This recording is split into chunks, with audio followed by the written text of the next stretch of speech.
Welcome to ILTV's Insider. I'm Maayan Hoffman, executive editor at ILTV News. As Israel marks 77 years of independence, the questions we face are more urgent than ever. Is Israel winning the war in Gaza? How big a threat is Iran? And what do Israelis think of their political leadership? Can the country survive another 77 years?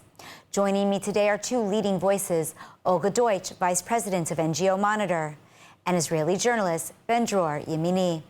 Together, we'll take a hard, honest look at the challenges ahead and the opportunities we must seize. Let's get started. So we're getting ready to celebrate Independence Day. What do you believe are the greatest challenges and greatest opportunities facing the country today? Olga, why don't you start? Well, let's start from the end, from your last question. Can we take another 77 years? I think we can take another 777 years, and that's the good news. I think everything that we are seeing is part of who we are as Israelis and as Jews. Having said that, there's plenty of challenges, as we have been learning since October the 7th. I think internal unity, both inside of Israel and outside, and on the axis, the connection between the two, is paramount. And unless we have that unity, we will not really be able to counter any of the attacks, and there are so many coming at us from the outside. So obviously on the security issue, and I'm no expert, right? Ben-Dror will probably be able to shed much more light on that. Iran and Qatar, and the terror axis that is out there to get us. And Hamas in Gaza is only a small but very dangerous player there, are the #1 threat. But at the same time, and this is something that I am very much an expert, I think it is extremely important that we continue to fortify and defend our place inside of the broader community of liberal democracies internationally, and that is being increasingly threatened as well. What are your thoughts? Yeah, just to continue, we are actually facing two fronts. We know vis-a-vis Gaza, vis-a-vis the terror, vis-a-vis Iran, but the second front that we are dealing with is the international front, actually. And we have a problem. We have a real problem. We have to admit it. We have to say something went wrong. Something went wrong. Not only because of Hasbara, as we are all dealing with it in one way or another. It's a question of policy. I don't think that the Israeli leaders understood in the first week, in the second week, in the third week, what we are facing. They did not understand that eventually we are going to get to Hague. They did not understand that we are going just to increase the hostility against Israel, something which is still happening. Okay, yes, we have Trump, who is fighting now.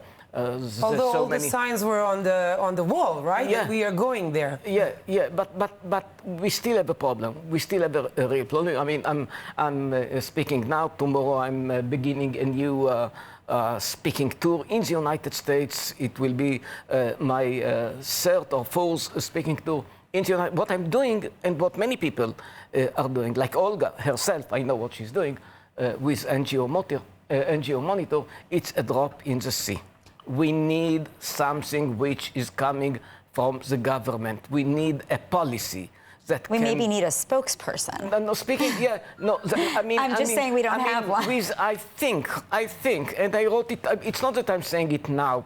I wrote it in the first week after October 7, with another policy, with a win-win kind of, I will not go to all the details, we could change the atmosphere. Not everyone. We are not going to change the SJP and not the JVP. No, we are not going to win the war against them. But we could win the war with many others that join them. So let me ask you a question regarding winning the war.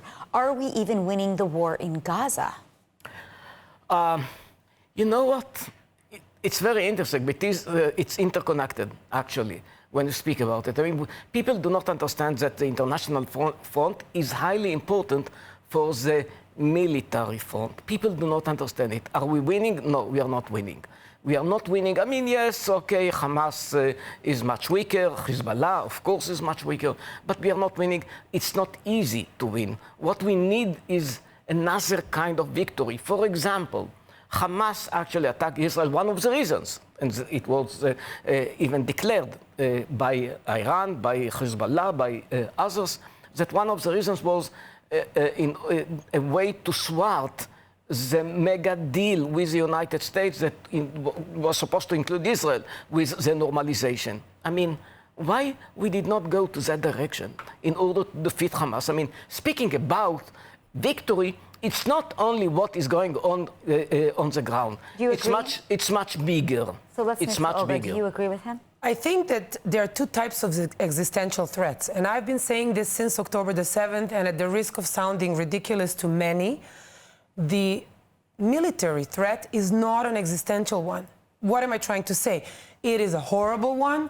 We have paid a tremendous toll, and we will continue, sadly. We're speaking here on the evening of Yom HaZikaron, the National Day of Remembrance of all the fallen victims to the wars in Israel and terror attacks. So we Israelis know exactly what is the price that we are paying. But that is not an existential threat. We have strong army and strong, resilient people here who continue to be willing to go to defend its homeland. What is an existential threat is what Ben-Dror Yemini is speaking. And it is not a BDS just war of what the broader public thinks or feels. We are all in the business of feeling nowadays, right? What they feel about Israel. It is what resolution will be approved in the parliament, in the Bundestag in Germany, or in the Congress, whether U.S. military aid will eventually be supplied to Israel so it can defend itself, whether our leaders will be persecuted like the worst war criminals in The Hague, whether there will be investments in Israel. One of the most horrific battlefields for Israel that is least discussed is the ESG, which is the 21st century's corporate social responsibility version, where you cannot even measure how many investments never took place. And all of this is done in the name of basically the political war that is being waged against Israel and the Jewish people. So do you believe that Israeli society is resilient enough to be able to handle another 6 months or another year of this kind of conflict? Conflict physically, for sure, as you mentioned, but also the conflict that we're talking about in the more global or international sphere. Is Israel at a breaking point, Olga? Well, we have been at the breaking point for the past 18 months, so you can also look at it like that.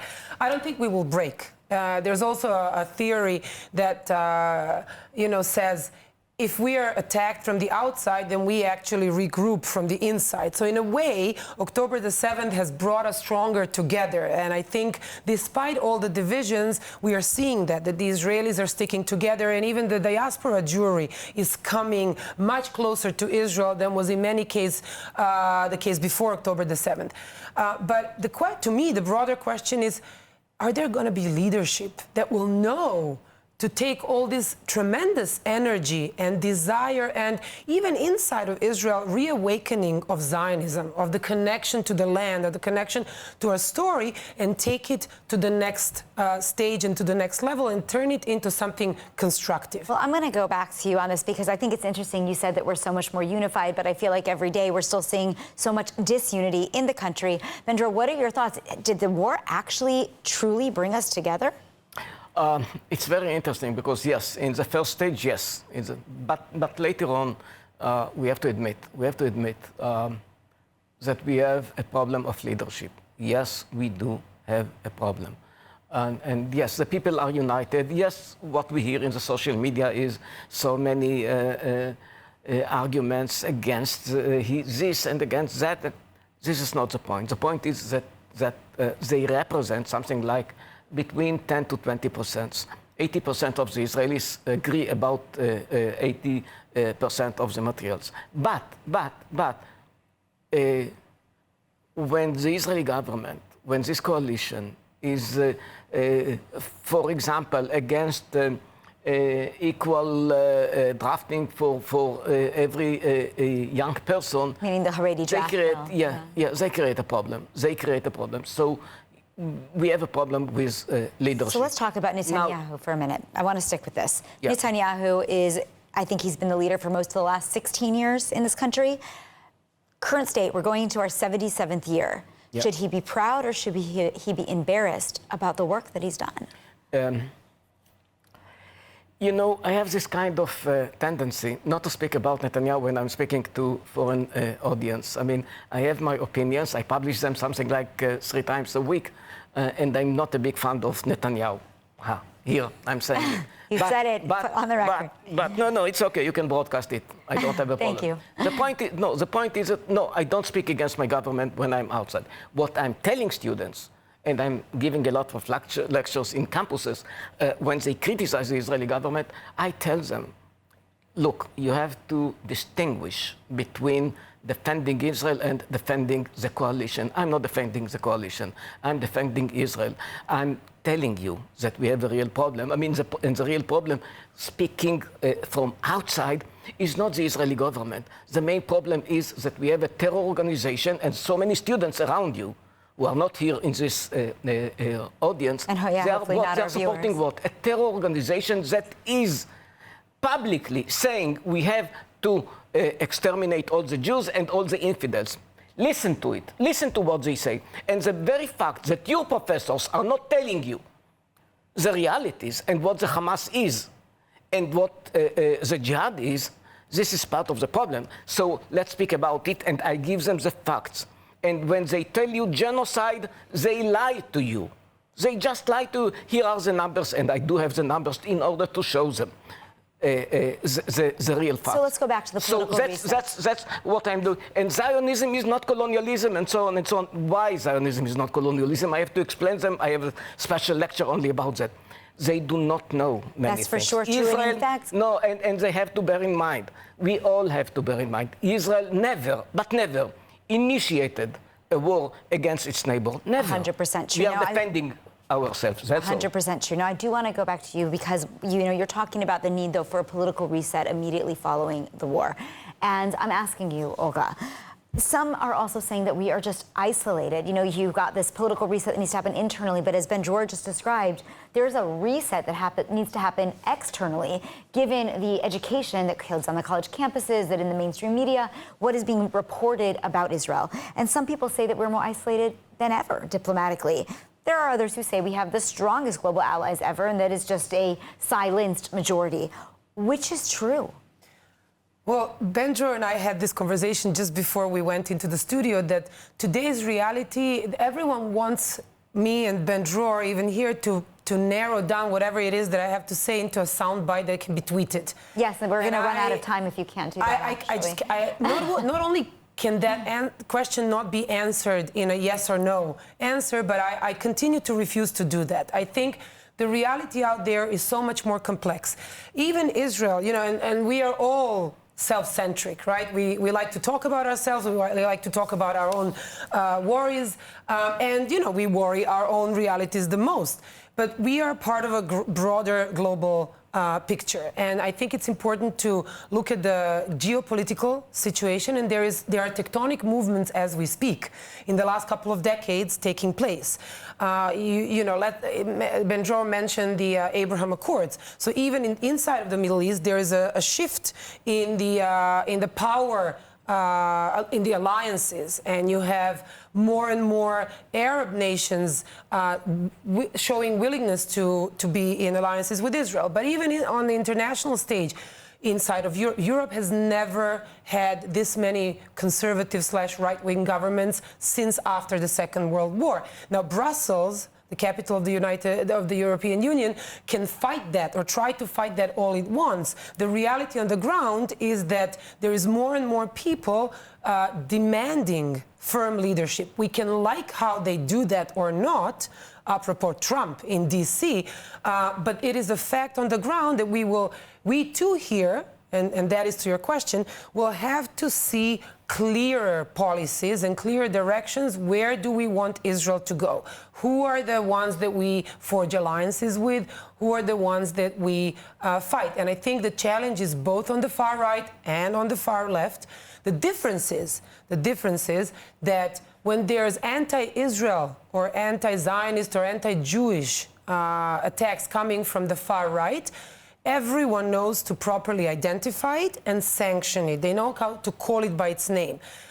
When it comes from the far left, we're not there yet. And I think the challenge is bringing the same level of regulative on the left. But it doesn't mean that haters will stop coming from the far right and only be coming from the left. The haters will remain a lot haters. of nuance there. So I want to get a little bit personal because it is going into Yom HaZikaron and then Yom HaAtzmaut, Memorial Day and Independence Day. And this is a very special, heavy, and also celebratory time for the country. But after 18 months of war, the country has really changed in many ways. I spoke to somebody this morning who gave a beautiful analogy, and he said that he's been looking at how Israelis have changed over the last 18 months. And one of the things is that we were filled, let's say, with 100 candles, and every Israeli he meets has has 10 candles that have gone out, they have just changed. And so I ask you, you are in Ola. You came here and chose to live in this country. Olga, why do you live here? With all of the challenges? Well, first of all, I came to live here because I'm a proud Jew. And I'm a proud Zionist. I believe that we, like every other people around the world, have the right to have a state. And to me, the ultimate expression of my Judaism, regardless of how practicing or not any one of us is the existence of the State of Israel.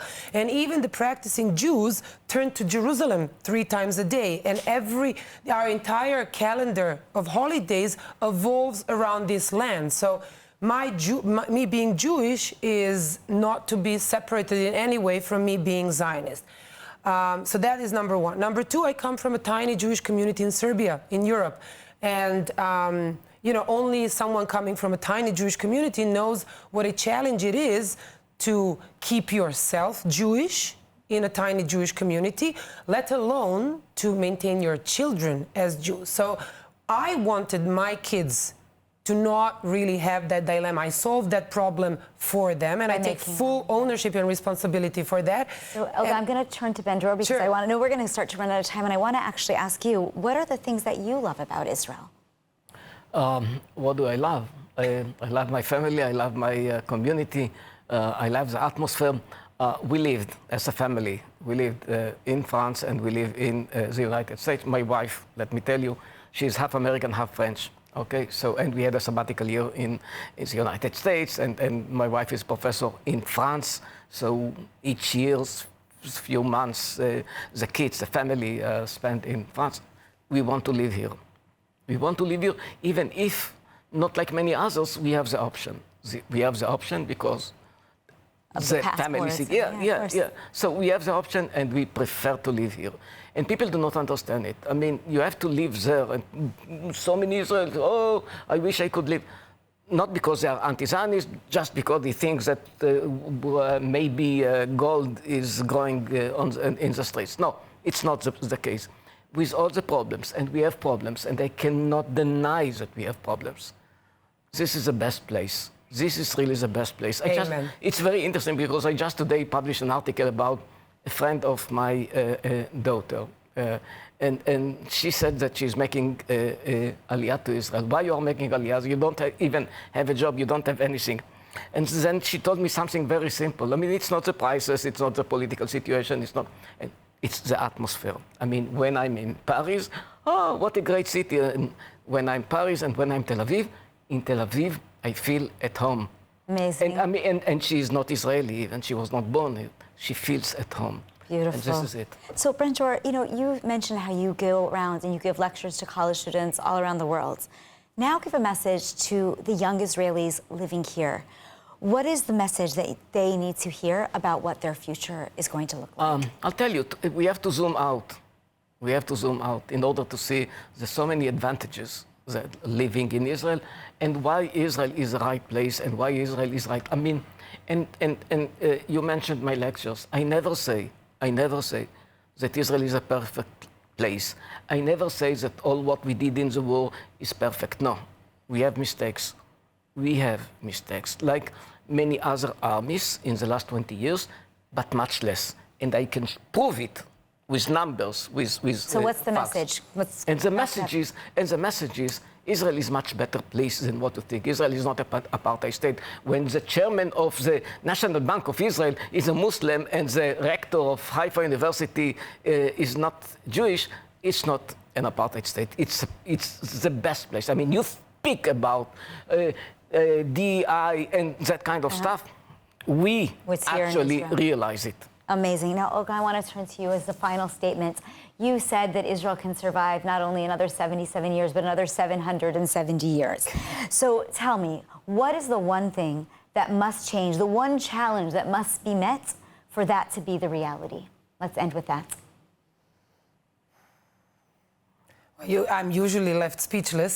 I'm usually not left speechless, but that is a tough question. One thing, we just need to come from the place of why we love to be here and not why we are afraid that we might get exterminated or why others hate us. I think we need to celebrate what we have. We lost that a little bit. If you read the Israeli media, it's all about what someone else thinks as opposed to me, and what, you know, we have fallen victims to divisions. I think we need to revamp what was there 40 years ago in Israel, which is, let's celebrate what we have. I mean, if, you know, people ask me a lot, like, oh, but you know, where are the miracles today? This country The modern is a state living of Israel is the miracle. miracle. Everything that goes on here is a living miracle. That's a great statement. The modern state of Israel is the modern miracle. So, Olga, Ben-Dror, thank you so much for being here tonight. That is, though, unfortunately, all the time that we have. For more information about ILTV and to catch our latest updates, make sure to subscribe to our newsletter at iltv.tv. Thanks for watching Insider. Have a safe and pleasant evening.